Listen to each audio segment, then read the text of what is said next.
अच्छी बात है। तो जैसा मैंने जिक्र किया कि इसमें बहुत सारी चीज़ें हैं, आपने अफोर्डेबल हाउसिंग पर ज़्यादा तवज्जो दी अपने जवाब में, फिर टेक्नोलॉजी इन्वॉल्व है, और आई थिंक अभिनंदन ने एक चीज़ जो कही वो मैं फील नहीं कर पा रहा हूँ, क्योंकि मैं उस उम्र से गुजर चुका हूँ। आपने कहा कि आपके मेजॉरिटी ऑफ बायर्स 24 से 25 से 35 साल की उम्र के 25 से बीच है। 35, तो आई थिंक शायद आपने एक सही जगह हाथ रखा है, क्योंकि वो एक ऐसी क्लास है या ऐसा ग्रुप है जहां पर समय ऑफ कोर्स उनके पास कम है, उनको डिजिटली चीजें करने की बड़ी आदत है, या वो उस सिस्टम को, इकोसिस्टम को समझते हैं और उसको अपनाना भी चाहते हैं। तो ये शायद सोच होती है जहां किसी एक व्यक्ति को मुझे लग रहा है कि मैं जाके देखूं और उसे लग रहा है नहीं ठीक है, दैट्स फाइन, एक वीडियो मैंने देखा या जो प्रोडक्ट मैंने देखा उसके लिए मैं फाइन हूं। अब मुझे थोड़ा डिटेल में बताइए कि मैं एक बायर हूं, मैं आपकी वेबसाइट पे गया, तो जो भी मेरे सवाल हैं कि भाई कौन सा घर, कैसा घर, क्या लोकेशन, दिखेगा कैसा, फाइनली अगर मुझे, जब मैं एक सेल्समैन से बात करता हूं तो बहुत सारी बातें करता हूं, उसके जवाब मुझे कहां से मिलेंगे, और फाइनली मेरी डील आगे कैसे बढ़ेगी, ये आप मुझे बताइए। विपिन, जैसे उसके 3 भाग हैं। पहला भाग यह है कि जितनी आपको इन्फॉर्मेशन चाहिए, जो जानकारी आपको चाहिए, वो सारी हमारी सोच के हिसाब से हमने पहले ही हमारे वेबसाइट पे डाल दी है। कैसे? तो आपका वॉक थ्रू बन गया है 1 बेडरूम का, 2 बेडरूम का, मतलब वीडियो है वहां पर? वीडियो भी है, वॉक थ्रू भी है। वॉक थ्रू भी है। तो आप जैसा आपने कहा कि भाई मेरे फ्लैट के रूम का डिमेंशन क्या है, मेरा पैसेज कितना बड़ा है, मेरा बाथरूम मेरे किचन से कितना दूर है, वास्तु से मैच करता है कि नहीं करता है, मेरे दरवाजे से लेकर लिफ्ट तक चलने में मुझे कितना समय लगेगा, मेरे लिफ्ट की स्पीड क्या रहेगी, ये सब वॉक थ्रू और वीडियो के थ्रू हम पहले ही हमारे प्लेटफॉर्म पे डाल चुके हैं। तो जो हमारा समझ था, जो हमारा रियल एस्टेट का हमारा तजुर्बा है, उसमें जो हमने समझा कि ये एक कुछ सवाल रहते हैं जो कस्टमर को जानने ही जानने रहते हैं। इसके अलावा हमने ये भी तय किया था कि हम इसमें कोई भी सेल्स पर्सन नहीं रखेंगे। तो हमने हमारा AI बॉट क्रिएट किया, उसका नाम है प्रिया। और प्रिया ने करीबन 30,000 कस्टमर कॉन्वर्सेशंस किए हैं पिछले 1 महीने में। तो 30,000 परिवारों से उसने बातचीत करी है। और AI का बेनिफिट ये होता है कि हर कॉन्वर्सेशन में जो सवाल उसको नहीं पता है, वो जब हमें सिस्टम को पता चलते हैं, उसके जवाब वापस फीडबैक किए जाते हैं। और ये करते करते करते करते लास्ट के जो 15,000 कस्टमर हैं, उनको बहुत ही अच्छा एक्सपीरियंस मिला। जो पहले 5,000 कस्टमर हैं, उनको बहुत अच्छा एक्सपीरियंस नहीं मिला, जबकि मैं कहूँगा कि उनको ख़राब एक्सपीरियंस मिला, क्योंकि जो उनके सवाल थे वो यदि कोई भी साधारण सवाल से हटकर था तो उसका जवाब तैयार नहीं था। और अब 30,000 लोगों से बातचीत करने के बाद में अब शायद ही ऐसा कोई सवाल है जो प्रिया उसका जवाब नहीं दे सकती है। तो अब आपने पहले वीडियो देख लिया, फिर आपने सेल्स मैन की जगह प्रिया से बात कर ली, उसके बाद में आपको आपका एलोकेशन डेट मिल गया कि इस दिन पे आके आपको आपका फ्लैट देखना है। आपने अपनी चॉइसेस दे दी कि भाई मेरा नाम अभिनंदन लोढ़ा है, मेरी इच्छा है कि मैं 1 माले से 7 माले के बीच का 1 बेडरूम मुझे मिलना चाहिए। आपने कहा आके देखना है, तो मतलब फिर कहीं दिखाने का प्रोविजन है? सब कुछ वेबसाइट। अच्छा, वेबसाइट पे। ओके, सब कुछ वेबसाइट पे। तो जिस दिन अलॉटमेंट का दिन था, पहला दिन 28 तारीख को था, दूसरा दिन दशहरे के दिन था, और आखिरी दिन रविवार को होगा। तो आप जो लिस्ट में आपका नाम है, क्योंकि सबको अलोकेशन नहीं दे पाएंगे हम, तो जो पहले दिन करीबन 1400 कस्टमर्स का नाम था, उन 1400 कस्टमर को चला गया कि आपको भी आना है। वो वेबसाइट पे आए, उन्होंने अपना यूनिट देखा, और उस यूनिट में वो भी पारदर्शिता थी कि मैं हूँ, गुलाम जी हैं, आप हैं, हम तीनों ने एक यूनिट लिया है, हम तीनों को एक साथ में यूनिट दिख रहा है, और गुलाम जी को दिख रहा है कि विपिन और अभिनंदन, उनका कॉन्टैक्ट नंबर ये है, वो भी इस यूनिट को देख रहे हैं। जैसे ताकि समझ में आ जाए कि भाई सपोज अभी आपने डिसीजन नहीं लिया और किसी ने वो डिसीजन ले लिया, तो आपका यूनिट चला जाएगा और आप क्यू में पीछे चले जाएंगे। और आप फिर वेबसाइट पे आ गए, आपने अपना यूनिट सिलेक्ट कर लिया, यूनिट सिलेक्ट करके आपको कन्फर्मेशन फीस भरनी है, कन्फर्मेशन फीस आपने भर दी। उसके बाद में आपको वापस एक प्लेटफॉर्म से लिंक आया, अभी आप अपने डॉक्यूमेंट्स को अपलोड कर दीजिए, आपका होम लोन सैंक्शन हो जाएगा। और होम लोन सैंक्शन होने के बाद में अब स्टैंपिंग, रजिस्ट्रेशन और बाकी कार्यवाही कर सकते हैं। इसमें से कोई भी चीज़ विपिन जी फिजिकली करने की तरीका है ही नहीं। जो करना है ऑनलाइन ही करना है। और उसके कारण ये भी हुआ कि करीबन 1500 कस्टमर के आसपास जो पहले दिन आए, उनमें से 400 लोगों ने बोल दिया हमको ये तरीका नहीं जम रहा है, और हम इसमें कंटिन्यू नहीं करना चाहते हैं। अच्छा। और वो उसमें से विड्रॉ हो गए। और 1023 लोगों ने बोला कि हमको ये तरीका जम रहा है, हम इसमें कंटिन्यू करते हैं। और बाकी कस्टमर्स ने कहा भाई हमको जो फ्लैट चाहिए वो हमको नहीं मिल रहा है, आप हमको वेट लिस्ट में डाल दीजिए, यदि कभी हमारे चॉइस का फ्लैट मिला तब हमको रीच बैक करिएगा। ओके अच्छा, इसमें एक सवाल और है मेरे मन में कि चलिए ये तो आपने दिखा दिया, आपकी इस कस्टमर प्रोफाइल में कितने लोग हैं जो उसी इलाके के हैं? क्योंकि आज मैं यहाँ बैठा हूँ और मुझे नए गांव में कोई फ्लैट खरीदना है, तो मुझे लगेगा कि मैं एक बार नए गांव ट्रैवल करूँ, देखूँ यहाँ से कितना दूर है, वो इलाका कैसा है, उसके आसपास की चीज़ें कैसी हैं, वहाँ का सोशल फैब्रिक कैसा है। तो ये कौन लोग थे? क्या वहीं के रहने वाले लोग थे? देखिए, करीबन दूर से लोग आए थे? किसने खरीदे? 70% लोग ऐसे हैं जो कांदीवली से लेकर नालासोपारा के बीच में या तो रहते हैं या काम करते हैं। ओके, यानी कभी ना कभी उनको मोटा मोटा आइडिया है कि नएगांव कहाँ है और कैसा है। नएगांव कहाँ है, कैसा है, उनको ये भी पता है कि ये साइट कहाँ है, कैसे, क्योंकि ये साइट स्टेशन को लगकर है। ओके, तो ऐसे कोई इसमें ऐसा नहीं है कि बहुत ज़्यादा लोगों ने इन्वेस्टमेंट के लिए शायद लिया हो। हमने किसी को भी 2 यूनिट के ऊपर दिया नहीं है। ओके, हमारा चाहना ये, हमारी सोच अफोर्डेबल हाउस, जैसे गुलाम जी ने जो कहा, सोच ही ये थी कि एंड यूज़र को इन्वेंट्री मिलनी चाहिए। तो 70% लोग हैं जो कांदीवली से लेकर नालासोपारा के बीच में रहते हैं या वहाँ पर काम करते हैं। 30% लोग ऐसे हैं जो NRI भी हैं, साउथ बॉम्बे में भी रहते हैं, बांद्रा में भी रहते हैं, मगर ज़्यादातर लोग इस रेंज में यहाँ रहते हैं और इसको यूज़ करने के लिए ले रहे हैं।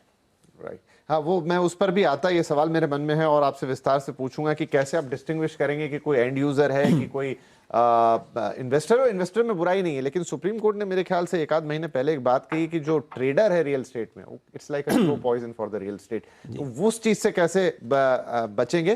गुलाम साहब, अभी इसमें सवाल ये है कि जो अभिनंदन जी कर रहे हैं और ढेर सारी वेबसाइट्स हैं, ढेर सारे ऐप्स हैं रियल स्टेट के अंदर जो ऑलरेडी एग्जिस्टिंग है, कुछ तो दशक पुराने हैं, वहां और इनकी अप्रोच में क्या अंतर है? क्योंकि वहां तो मुझे कुछ कभी फ्रूटफुल दिखता नहीं है।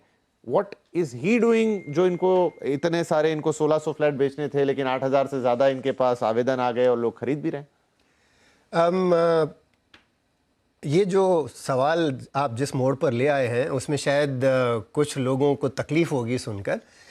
ये जो प्लेटफॉर्म्स हैं, डिजिटल प्लेटफॉर्म, इनकी शुरुआत भी काफ़ी बड़े पैमाने पर हुई थी, जहाँ पर इन्हें लगा था कि ये एक ब्रोकिंग प्लेटफॉर्म बनेगा जहाँ पर लोग ऑनलाइन ट्रांजैक्शन प्लेटफॉर्म पर ही करेंगे। लेकिन ये आज, ये पिछले 15 से 20 साल में ये तो तय हो गया है कि वो सिर्फ और सिर्फ इंट्रोडक्शन प्लेटफॉर्म्स हैं, जहाँ पर आप सिर्फ सर्च एंड डिस्कवरी करते हैं, जहाँ पर आपको सिर्फ अंदाज़ा होता है कि मार्केट में किस तरह का प्रोडक्ट अवेलेबल है।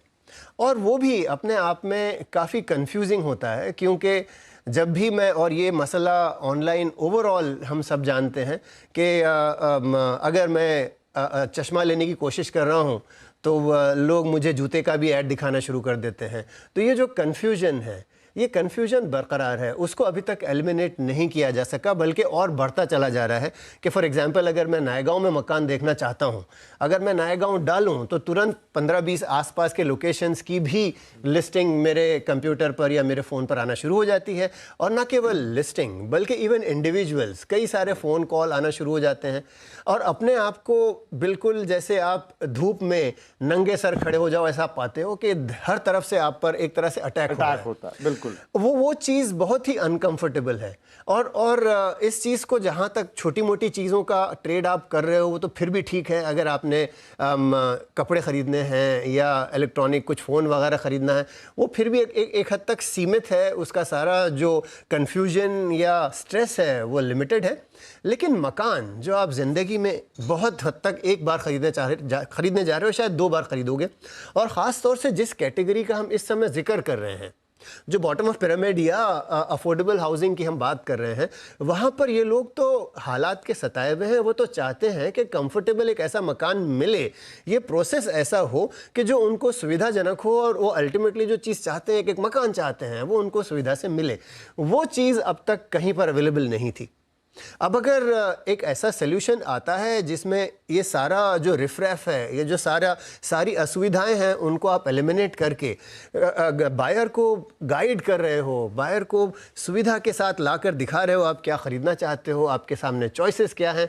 मेरे लिए it was a music to my ear जब मुझे पता लगा, जो अभिनंदन जी समझा रहे थे, कि अगर एक ही मकान के लिए एक से ज़्यादा लोग इंटरेस्टेड हों तो वो सब इकट्ठे आपको दिखाई दे रहे हैं कि कौन कौन शख्स देखना चाह रहा है। और ये तो मुझे आज शायद 38 साल हो गए इस इंडस्ट्री में, ये तो एक तरह का चलन है कि आप मकान ख़रीदने जाओ तो सामने वाली पार्टी, चाहे वो ब्रोकर हो या बिल्डर हो, आपसे ये कहना चाहेंगे भाई मेरे पास 25 बायर हैं, अभी ले लो।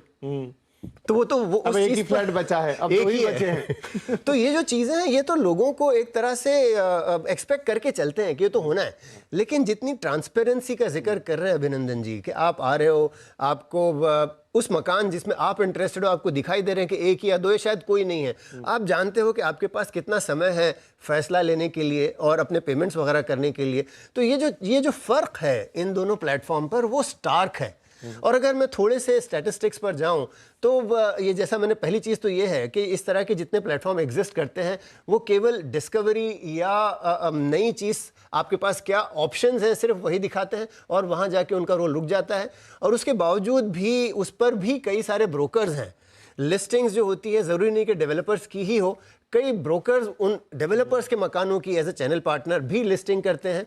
तो इतना बड़ा कन्फ्यूजन है कि सेम मकान के लिए हो सकता है कोई डेवलपर का भी सेल्समैन मुझे अप्रोच करे, कोई ब्रोकर भी अप्रोच करे। तो जैसा मैंने कहा कन्फ्यूजन गैलोर, बहुत ही ज़्यादा दिक्कत तलब रास्ता है ऑनलाइन ट्रांजैक्शन जो अब तक हम जानते हैं।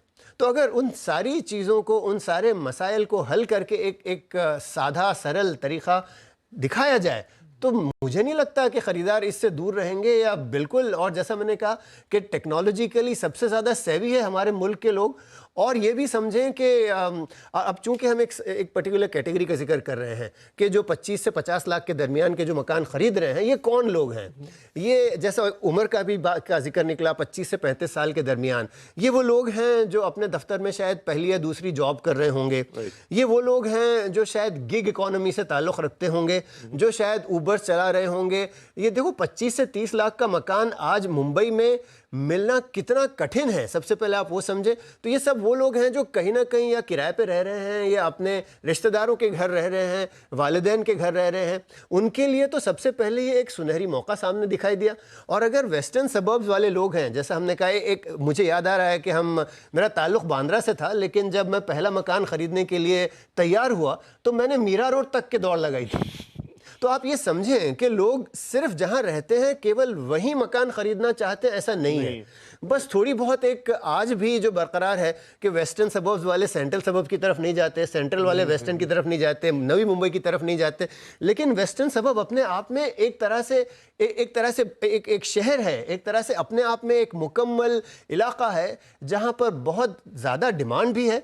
और जैसा एक और चीज़ देखी गई है पिछले 20-25 साल में कि सेंट्रल और नवी मुंबई, सेंट्रल सबर्ब्स और नवी मुंबई के बनिस्बत वेस्टर्न सबर्ब में मकानों की तादाद हमेशा से कम रही है, ऑप्शंस कम रहे हैं। तो अगर इस लोकेशन पर इतना बेहतरीन एक ऑप्शन मिल रहा है तो उसकी कामयाबी तो नक्की है, डेफिनेट है।